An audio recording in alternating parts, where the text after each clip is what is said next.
Welcome to IRise Conversations with Joan, where we explore the stories and strategies of people who have overcome adversity and achieved success in their lives.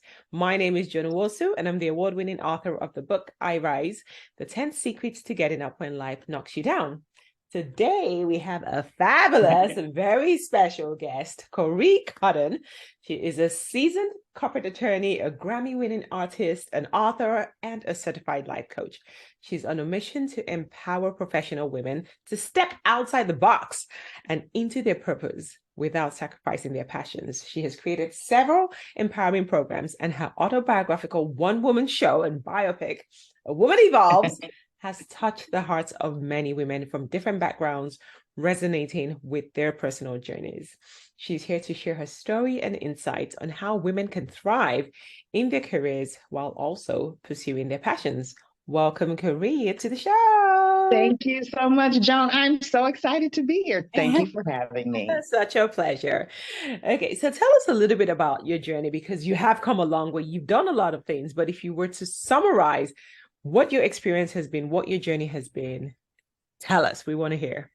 Well, thank you so much for the question. And, I'm going to do a short version and then I'm going to go and expand and expound on it. So the first thing I'll say is that I just don't do boxes.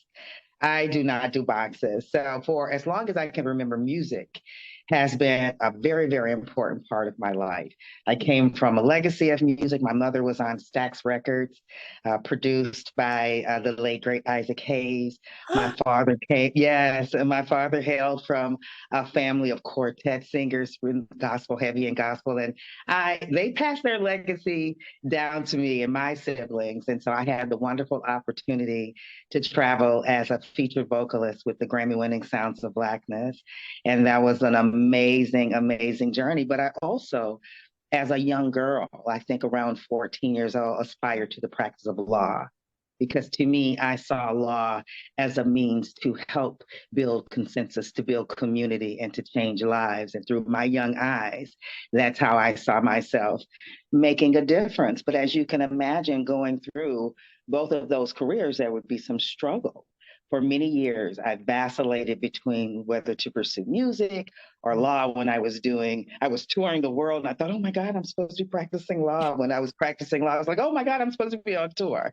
And what just happened to me was just an amazing epiphany. I just came to myself and I realized that I had the best of both worlds. And the reason that I had the best of both worlds is because there was something constant and consistent in both of those careers that spoke to the heart of me, which was connecting people, helping people to identify with themselves first, and then with the community. And I could do that as I was singing, delivering music on stage, and I can also do that while I was training and developing women in my legal career.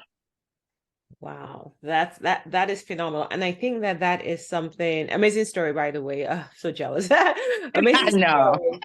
But as you were speaking, because a lot of people get really confused and they get very stuck in, I am a lawyer, I have to do this. I can only do one thing. You have to have focus.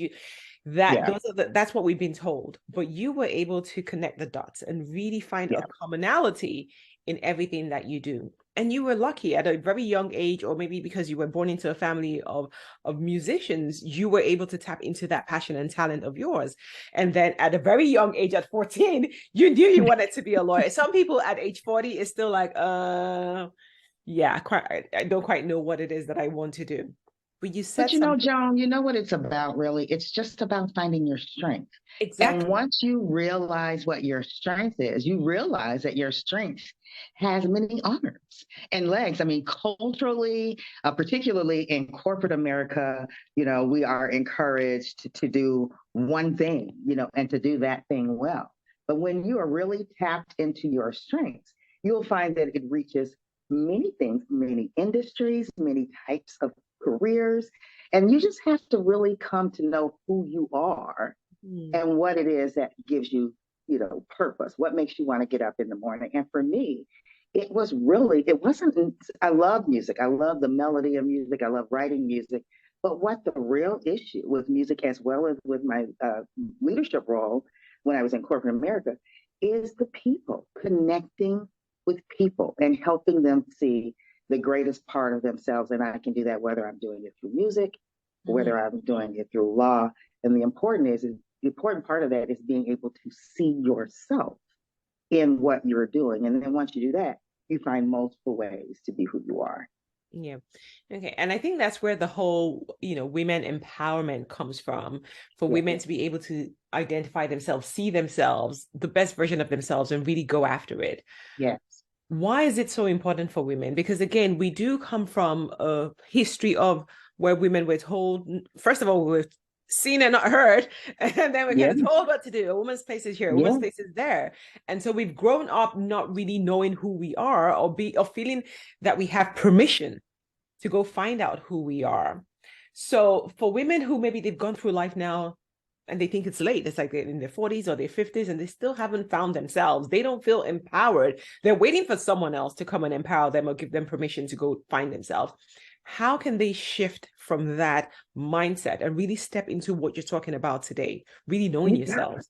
I love it, because you really just hit the nail on the head. I mean, I just love your energy and your spirit and what you're saying, because that's really it. If you think about, ladies, if you think about when you're on the plane, like, we're conditioned to take care of everybody else first, right?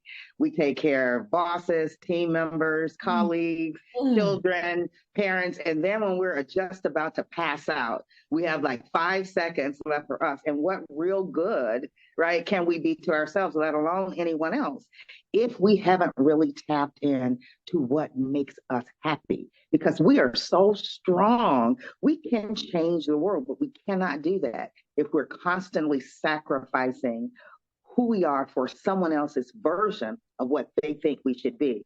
And I started to say, when you get on the plane and the stewardess comes, and the flight attendant, comes, and he or she says, listen, in the event of some kind of turbulence or an oxygen drop, the mask is going to drop. And if you're traveling with someone, put your mask on first.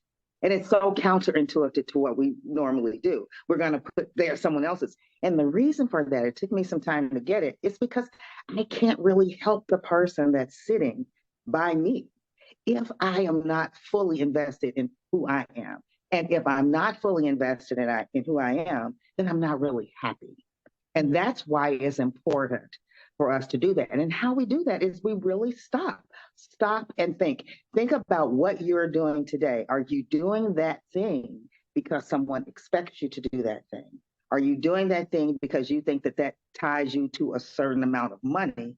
Or are you doing that thing because you feel that it gives you purpose? Because if it gives you purpose, you'll find a way to make the money. But if you're constantly every day doing the same thing over and over and over again, you're constantly losing yourself and you're denying everybody else the greatness that is really you, because you're stuck down in a box, and then you're unhappy. And then we overcompensate with all kinds of artificial things, medications, just name the list. And so it is so important for us to tap into who we really are, because we deserve to be happy. And that is what empowerment is all about, is being who we are, unapologetically who we are. And that's what brings us our happiness and our purpose. Wow. And like you said, it's really counterintuitive for a lot of women, and we really struggle to find our purpose. And I'm sure if we ask many women, what's your purpose? Oh, it's take care of my family. That's just the default answer. We can't think beyond that. So, and if you ask some women, but are you happy? They're like, oh, of course I'm happy. My kids, they go straight away to talking about their family and everything that they're doing for everybody else but themselves. That's what we do. We're caretakers. I do this. We're the caretakers. I know that's what we listen. I'm guilty. I love to, I consider myself to be a servant leader. So I understand that. But what I had, for all of you servant leaders, caretakers out there, this is what I had to do. I had to tell myself, like, how can I best position myself to really serve other people? And if I'm not listen, let me tell you something. I was so fragmented when I was vacillating between music and law, because, they're going to think that and I was a senior attorney. I was a senior level attorney. And there were those in senior management who said, how can she be serious about the practice of law, if she's out there writing books and traveling the world and singing on stage and doing these kinds of things? That's because they were looking at me through boxed eyes. And so they can only see me. They can't see the whole of me because they can't see another version of themselves. And so how dare I do something that's different because they're not tapped into themselves to do something different. So you have to watch how you do. Now, let me tell you something. Clearly, when I was traveling, in my early 20s, that was one way that I fulfilled the music. But once I moved into corporate America, of course, I couldn't travel the world the way that I did. But I developed a one-woman show. That's the A Woman Evolves. It started as a stage production and it transitioned into a biopic. But that was the way that I stayed with music, and I continued to write music. I stayed close to music. So you just have to think outside of the box. How do you bring together two loves, a passion and a dream? It doesn't have to be the same way you did it 100 years ago. You just have to stay in touch with who you are and what's relevant for you today in your circumstances. So this is a common challenge. And one of the exercises that I do with my clients, I say, okay, listen, close your eyes. Trust me, just close your eyes. And I tell them, imagine yourself like being completely whole, whatever that means to you. Imagine yourself being completely whole. Imagine yourself thriving. Imagine yourself not being, oh, I just can't wait to wake up in the morning. Oh my goodness. Imagine you're in the utopia. You're in your ideal life. And I go on and on and on in this scenario. And then I'll tell them, open their eyes. What are you doing? That's probably your passion. And if you're honest with yourself, it isn't being really a lawyer at work. That's not really what it is for you. Or, taking care of whoever you're taking care of. That's just a product of what you do. But who you are deep down inside is what connects you to your purpose, what makes you want to get up. And not only get up, but get up and thrive every day. That's where you start on finding your passion. Once you find it, the rest is history. You can figure out what to do with that once you find it. Yeah, I can agree with that because I was lost in corporate America and just grinding, and had told myself that I love what I'm doing. This is what I was called to do. But I went through a similar exercise like you just described, and it was like, what? So people, even till now, people are shocked that I'm not doing what I used to do because that defined me. That was all I knew. That's what I thought I was here to do. But after going through the exercises myself, I found that I wasn't really happy, but I had told myself I was happy because I was making money or whatever it was I was doing. But you're right. The moment you figure out what your passion is, what your purpose is, that's your trajectory completely. And you know what confuses us a little bit too, Joan, is that we feel like what we're good at is what we're destined to be. You can be good at a whole bunch of things. And it's just what you do. You can do those things, but it doesn't mean that that's your purpose just because you're good at it. So it causes us, it requires us to do some things that we say we don't have time to do, which is self-reflection, spending time with yourself. It takes some time to do that, but my goodness, it is so worth it once you figure that thing out. That's why when you say, well, how are you going to balance all this life coach and singing and telling these stories, and because they're all tied to the same passion. I'm just finding different ways to do them. Yes. And I think a lot of people need help with that. A lot of people, they know that they're created for more. They know that there's a fire burning inside of them. There's a deeper hunger. There's an emptiness. They want to do more, but just can't figure it out. They're still stuck in the, I need to pay bills. This is what I studied in college. I'm good at it. Yeah. Of course, I need to take care of all these people. And so they're stuck. And that's where working with someone like you can really help, can really pave the way, open that door. And once you're free. You are free. Getting outside that box. And the thing is people don't realize is that you can still pay the bills. Because the other part of that exercise, I would say, is, what is that one thing that you would do if you were told that you're never going to get paid for it? And then I say, okay, I'm losing people now, right? But then when you find that thing, guess what? When you're passionate about it, it usually has something to do with purpose and helping other people. And so then you find creative ways to build empires out of that thing. If you think about most millionaires and billionaires, they didn't just say, oh, what's going to make me money? They found something that they were really interested in doing, really love to do. And then they found the way to make that something an empire, kind of thing. And we can do the same thing. We really can. Yeah. And because it's your purpose and your passion, it doesn't feel like work. Yeah. Like if someone asks you to work extra hours, you're like, "Ugh." But if it's what you love doing and what comes naturally to you, Anyway. who cares about the time? We'll just do it. Exactly. Exactly. I think it's very encouraging for people who are probably feeling stuck, who've been questioning their lives. Because I think I strongly believe that everyone gets to a point in their life where those questions start to happen. Why am I here? Yeah. Is all there is to life. How can this be it? I want more. I want to do more. I want to achieve more. Where here is the starting point, really figuring out what it is. What is your passion? What is your purpose? And really feeling empowered to step into that. And it doesn't, you don't have to lose all the money. You might not make as much money, but trust me, the fulfillment you get is worth it. So many people are making so much money and they're miserable. So you have to figure out what's important to you. And they're not necessarily mutually exclusive. I am building my empire today based on my passion.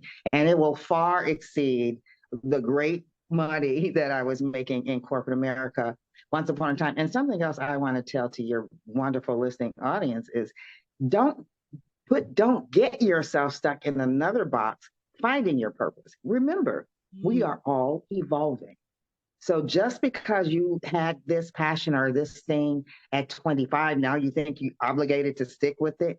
You're evolving. Listen, if I wanted the very same things for myself that I wanted at 5, there's a problem, right? That means I'm not growing, I'm not developing, I'm not evolving. So don't be afraid to go with the flow. Don't be afraid. That's why you always have to be in a continuous process of self-evaluation, because you'll learn some new things about yourself, things that you want in your life, things you want in your love relationships, things you want in your personal, friendships, anything. Those things will evolve as you evolve. And it's okay to do that. Don't get stuck into this, oh, I'm being wishy-washy, or people are going to think this, or people are going to think that.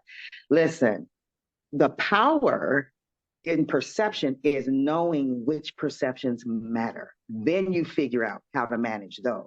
But you don't have to manage every perception. I think the universe just delivered that message to someone. Someone needed to hear that today, to be free, being stuck in this. This is who I am. This is what I've always enjoyed doing. This is what people know me for. And now you're stuck. You're stuck in that thinking, oh, passion is my passion forever. You just a lot of people. You're evolving. And that's the name of your show as well, A Woman Evolves. And I think back to as women, we just feel we need to be, that structured, secure. People need to know what we stand for. This is who we are. And we can't be flexible and we can't change because people are judging us. Reject that. Reject. That's the first thing you got to do is reject all those people who are living, trying to tell you what you ought to be. And they weren't on the conference call when you got the message. The conference call. Listen, all it takes is just to be still and quiet, and don't be afraid of being with yourself. Because if you listen to yourself, if you listen to the spirit within, you will begin to hear some things that you have been rejecting for a long time. And why were you rejecting them? Because you were so busy living somebody else's version of you. Now, what good can that be? What? Because they're not even living the version of themselves that they want to live. So how are they going to tell you, right? Yeah, so true. So true. Okay, so tell us a little bit about A Woman Evolves. Yes, it is, so let me tell, speaking of finding multiple ways. So A Woman Evolves started for me in the early 90s. Yes, as a one-woman production. I was thinking about transitioning from the version of music that I was doing, that is traveling the world and that kind of thing. And I just had this vision to do this one-woman show. And what it is about is my story. It is about me struggling between passion, which was music, and dream, which was the practice of law, and me figuring out how can I do one or the other? And ultimately coming to the realization that I didn't have to choose. And so that's what A Woman Evolves is about. It's a full stage production, and it's monologue, it's song, it's a little humor, it's me talking to people, real talk. And it's very, very uplifting, and it's real because it is my story. And women relate to it, and men actually, not because your struggle may not be music and law, but it's something and something else. And Everyone. whatever those principles were that I used to get out of my box are the very same principles that you can use to get out of yours. And so then in 2020, when COVID came, we couldn't travel with the production anymore. And so we decided, hey, let's put this on film. And so last year, we did a biopic so that people around the world could see this story. And I'm really pleased at that. And then everything else became an extension of that. So my radio show is called AWE Radio. And my LLC is called A Woman Evolves because that is really who I am. So I might find 35 things that I could do with A Woman Evolves because it's still tied with empowering women through all these different platforms. Absolutely. And then you have other programs, coaching programs that you help women. Yes. So can you just tell us a little bit about some of your coaching programs? Yes, I have. Oh, yes, absolutely. And thank you for asking. I have the Empower Woman's Masterclass. You can only imagine what that's about. Mm-hmm. I have the Power of a Made Up Mind and the Elite Career Accelerator. And the Elite Career Accelerator is really giving women the tools to break through what they think is a glass ceiling, because we get stuck at a certain level and we think that's the only place that we can go. And I give them some good tools that they could use to get through that glass ceiling and get to the next level. Wow, that's phenomenal. So any woman or maybe man. Hey, yeah. Exactly. Because men face that too. Absolutely. So it's all about getting you to the next level, really stepping outside of the box and achieving the best version of yourself, really tapping into your purpose and your passion to create the life that you truly desire. And I know coaching has been given a bad name recently, but it does work. If you work with the right person who has done it themselves, they have the tools, they can help you get there quicker than you could ever do it on your own. You're absolutely right. You're absolutely right. And let me just give a couple of examples a couple of tools to your listeners, my friends in corporate. It's about what we've been talking about, but more specifically, it's tapping into your strengths. And let me give an example. So if you are, in a corporation, you're at a junior level, you think you got to do whatever everybody else is doing in order to survive or in order to be seen. But that's not true. What you need to understand is what are the priorities of the organization. Then you look into your own skill set, your own toolbox, and says, what am I really, really passionate about, and also very good at that is directly tied to the organization's priorities. When you have organizational need plus skill set plus passion, you're already well set for extraordinary leadership because you're making a difference. And in corporate America, you make a difference by adding value. And it's not just enough to be good at it because that's a job.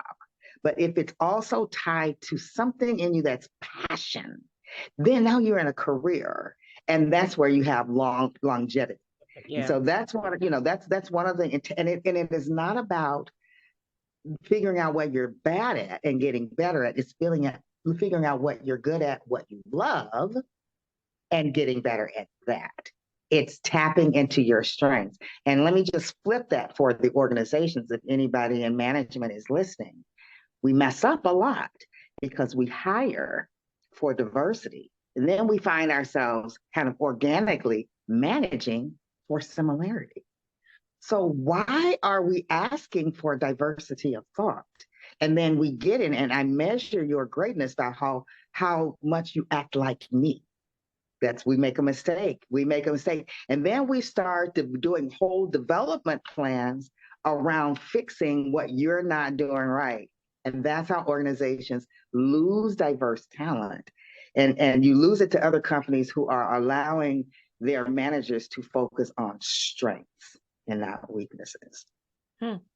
That is so counter to at least how I was raised, where your weaknesses were things that you had to work on. Focus on your weaknesses. You need to get better at your weaknesses. Only if it's a fatal flaw, only if it's something that is holding you back. But let me be really ridiculous about it.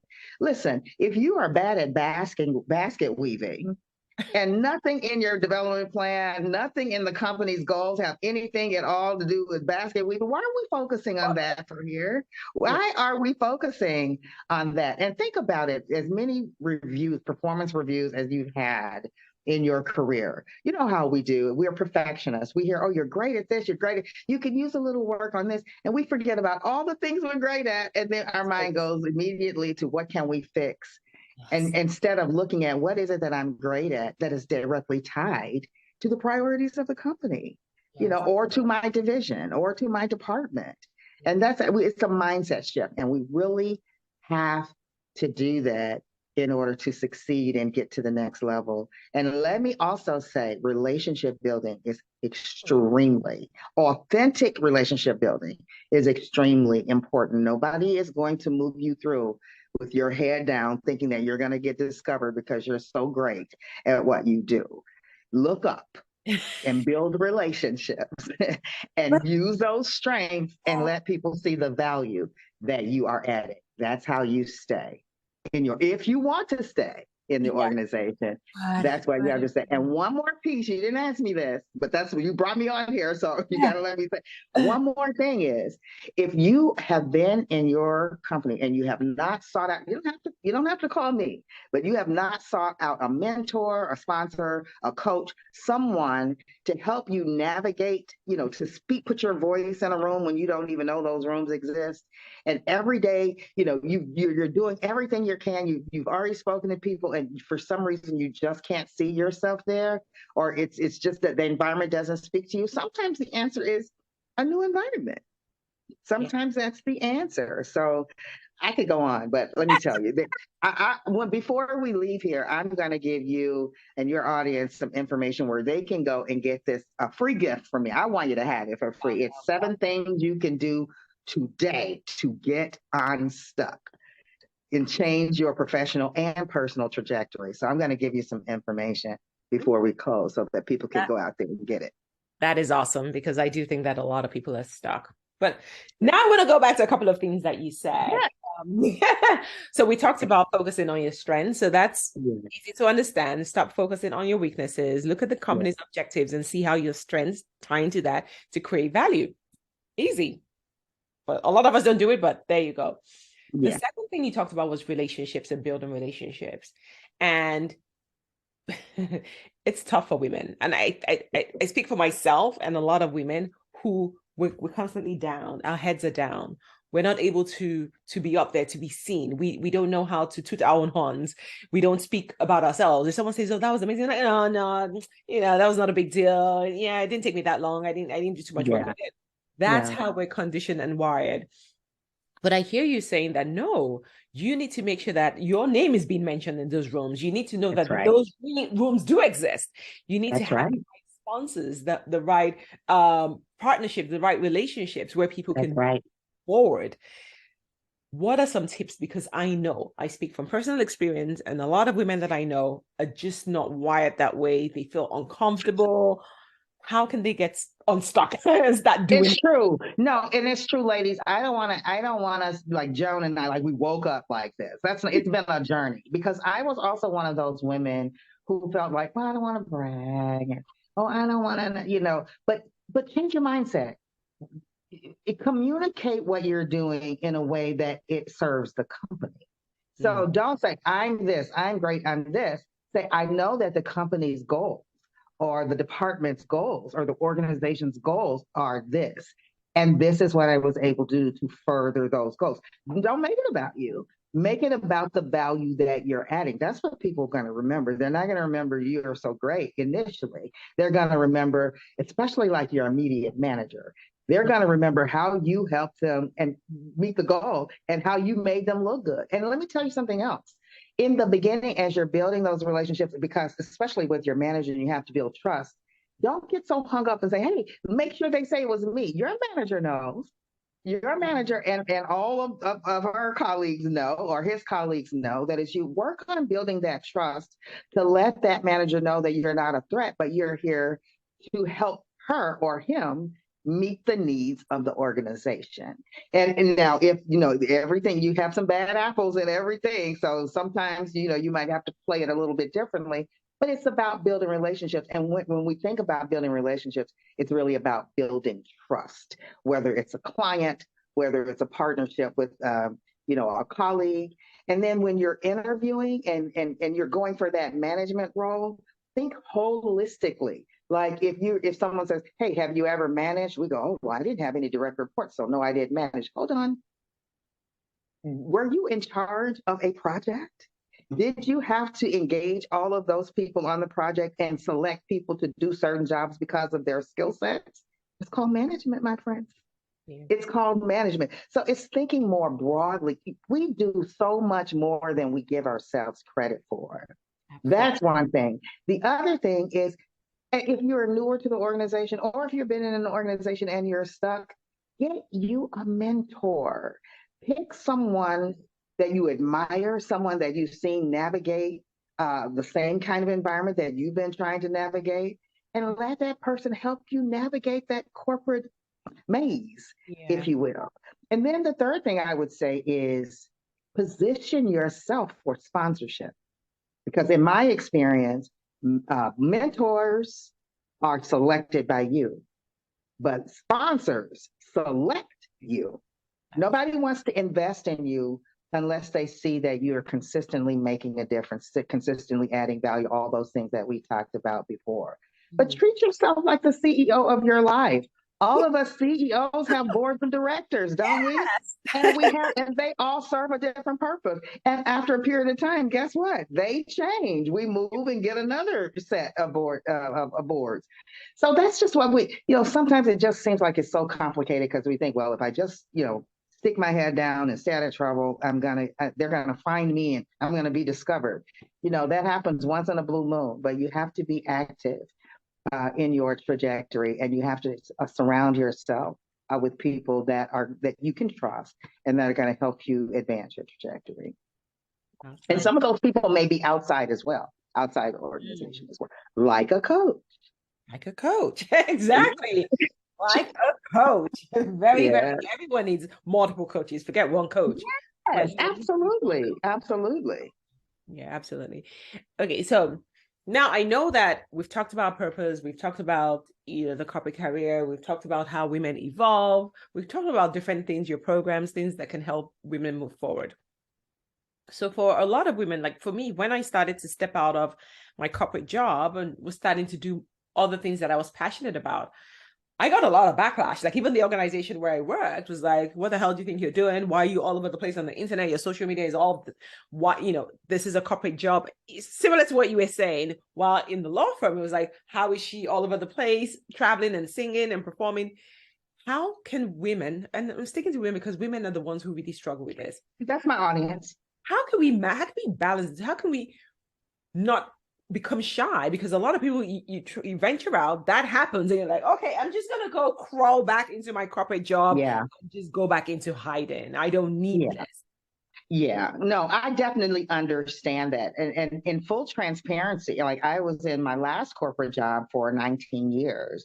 And so when I was in the beginning of that career there, I was less open about the things that I was doing, in terms of building. And so I understand that, because it's about knowing your environment and knowing where you are. And it's also about timing. Right? It's about timing. You can work on developing the thing that you really want to develop outside of corporate without making a big fuss. Don't advertise to the people in your organization. Like I'm a coach now. I'm a coach. Right. Hello. I'm a coach. Exactly. Don't do that. And make sure that you keep your network tight. Keep your network tight. But at some point, you're going to have to make a decision. You're going to have to decide what it is that's important to you, what you want to do. For a long time, I did them both, but I was limited in my coaching because I was at a senior level and I couldn't market to the company because of my position. You didn't want it to look like you were using your position and all of that. But what happened was I started doing things away and people started getting wind and they started couching it in terms of diversity, equity, and inclusion. And the company came after me and said, hey, can you speak to these people? I'm like, oh, me? Oh, is that what you want? Kind of thing. And then eventually I made a decision when it was time for me to transition to expand to do something more broadly that did not include that corporate growth, kind of thing. However, guess what? I have a lot of corporate clients that I speak to. So you just have to be creative, and really give it some thought. And I'm a super big fan of vision boards because you have a lot of things running down in your head. You don't know what to do. But if you put that stuff down on a vision board and start mapping out what you're doing, making sure that you're maintaining connections, you'll see the path. And this is what you're saying, Joan. I'm so glad that you said it. This is why you need help. Sometimes you can't figure it out by yourself. Maybe you need a coach, that's got that, someone who has navigated that, someone who has some great tools for you to use to navigate, that kind of situation. But it is absolutely doable. And I have experienced all those things that you guys have experienced. What about the hair? Should I use this? What if they don't know? Oh my God, don't tell them I'm a singer. Oh my God, listen, why am I dimming my light? I am who I am. I can do this. I can do that and do that well. And I can do this because I am a multifaceted woman of God who has gifted me with things. And it's not for me. I'm not any more special than you. I just now receive that anointing, right? And then I use it instead of trying to dim my light. Because when you dim your light, you're not serving the people that need to hear your story. Does that make sense? Absolutely. Like I was about to break into a dance. I'm like, yeah, preach. Come on now. Stop dimming your light. Stop doing it, ladies. Yeah, we do that a lot. And I think like just hearing your story, I could feel the fire inside of me. So I think it's so important for women to share their stories, to do what you're doing, but we just don't do enough of that. We don't. We feel like we're living in isolation. We feel like we're in competition. And this world is so big. It's enough for all of us to do what we do. And this is why I was telling you before we started about the Her Woman Evolved. Like we all have a journey.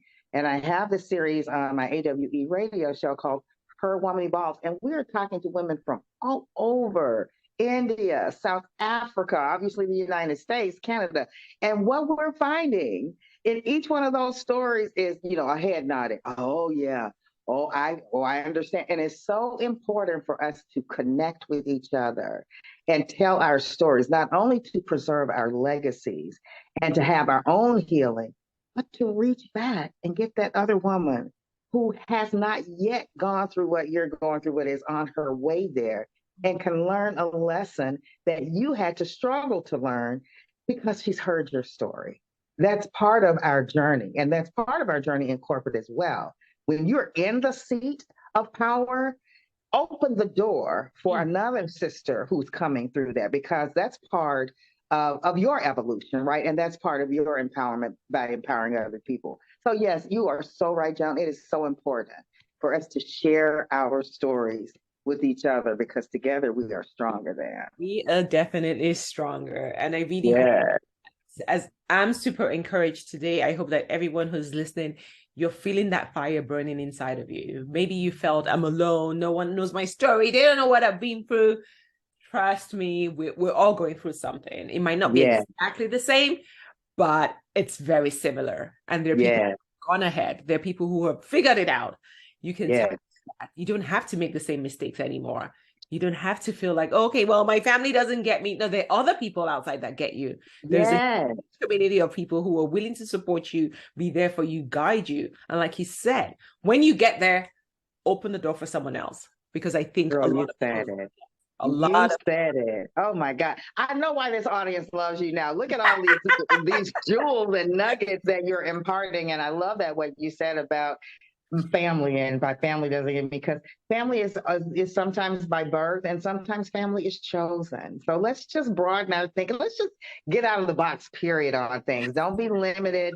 Well, I only have what I'm given. No, you also have what you get. So go get it, girl. Go Go get get it. it. Go get it. Love it. Okay. So final words. What final words do you have for people who are struggling? Because I know everybody's going through something. And with the pandemic, people went through even way more stuff. So for people who are struggling, feeling lost, I have no passion, I have no purpose. I hear that a lot. What advice do you have, or what tip do you have for them today that they can start to shift? Yeah. Yeah.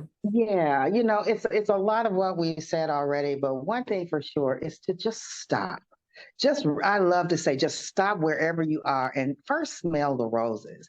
And if you think that you have not added any value, stop and think about the last time you heard a friend or community person or somebody say, "Oh my God, I'm so grateful when you did such and such and such."